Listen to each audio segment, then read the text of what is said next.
If you love baking with pumpkin, then you have to start making your own pumpkin puree. It's super easy, and I'm going to show you exactly how to do it. Seriously, if you've never tried making homemade pumpkin puree, then make this year your time to give it a try. You'll be so glad you did.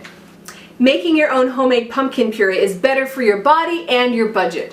When you make your own homemade pumpkin puree, you don't have to worry about any weird preservatives, plus it's way cheaper than buying the canned stuff. And it's easy. I'm Stephanie from sixfiguresunder.com, where I share frugal inspiration and financial motivation to help you get out of debt and reach your financial goals. Thank you to all our subscribers for watching and supporting this video. If you're new here, welcome! I'd love for you to join our subscriber community. Just click subscribe and the little bell icon so you don't miss a video. Okay, let's jump right into making your own pumpkin puree. I'm excited to show you how easy it is, and I love that it makes lots of pumpkin puree because there are so many yummy pumpkin recipes to make. Let me know what your most favorite pumpkin recipes are down in the comments so our mouths can all start to water. Around here, we love to make pumpkin pie, pumpkin custard, pumpkin rolls, pumpkin sheet cake, pumpkin muffin, pumpkin pancakes, pumpkin bread, and a million other things. Okay, here's a regular pumpkin that I bought at the grocery store. It's about 11 pounds and cost me just over $3. Don't be fooled into thinking that you can just make pumpkin puree out of the pumpkins labeled pie pumpkins. I think they just call them that because they have enough pumpkin meat for one pie. Using regular jack-o'-lantern pumpkins like this is perfectly fine. They just make more puree, which isn't a problem if you love all things pumpkin. And here's a pro tip. If you wait until after Halloween, grocery stores will often give away leftover pumpkins for free or for $1 each. It's a great time to stock up and make lots of pumpkin puree to freeze.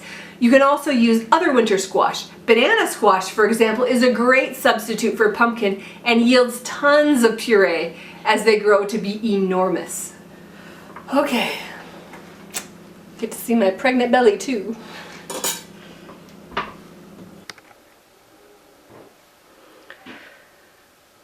Start by cleaning your pumpkin on the outside and then cut your pumpkin in half.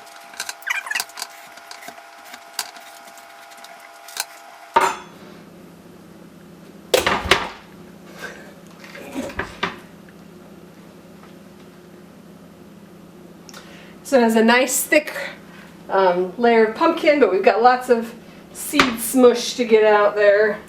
Now we're going to clean out the guts. Don't be intimidated by the slime factor here. I promise it's way easier than trying to squeeze your arm down inside a pumpkin and clean it out to carve a jack-o'-lantern. Grab an ice cream scoop to scrape out all the stringy and seedy parts. You can save the seeds to roast later. Lay your pumpkin halves on a cookie sheet with the skin side up. This keeps the meaty inside of the pumpkin nice and moist. You don't need to worry about covering your pan with anything. The pumpkin juices wash off really easily. Stick your pumpkins in the oven at 350 degrees. It'll probably take around 45 minutes, but the time will vary depending on the thickness of the meat of your pumpkin. If you have large pumpkins, you may want to move your oven racks down lower to prevent scorching the skin. Though it doesn't really affect the meat, even if it gets a little burned. You'll want to check on them after 30 minutes to see how they're doing, though they could take up to an hour. When a knife goes into the meat effortlessly, you'll know that they're done. The next part is my favorite. The skin just peels away. But before you get started, let the pumpkins cool a while because they are hot. When you can actually touch them, you can easily peel off most of the skin with your hands, and it's kind of fun. Sometimes you'll need to use a knife on the edges. As you peel off the skin, you can put the chunks of pumpkin meat into your food processor or blender.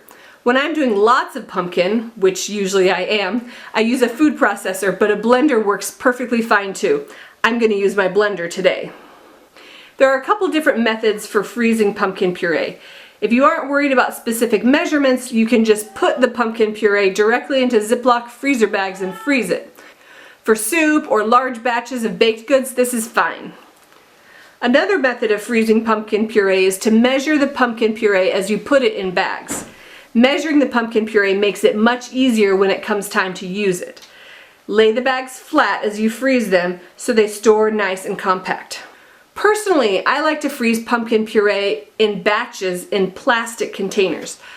I love these Rubbermaid storage containers because the bottom of each container says how many cups it holds, so it's easy to thaw for recipes.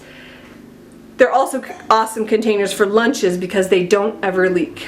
I find this method much easier than continually scraping out a measuring cup into a Ziploc bag, but with the convenience of measuring. After the pumpkin puree is frozen in the containers, I let it begin to thaw slightly, about 15 minutes, sitting out on the counter. After thawing for a few minutes, it pops right out of the plastic containers. Then I double wrap each block in plastic wrap. Then I fill each container up again with more puree from the fridge and freeze another batch. After each block is wrapped in plastic, I store them in the freezer in Ziploc freezer bags.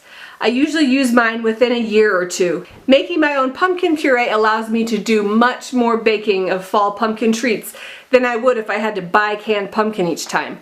If you found this video helpful, be sure to give it a thumbs up and share it with your friends. See you in the next video!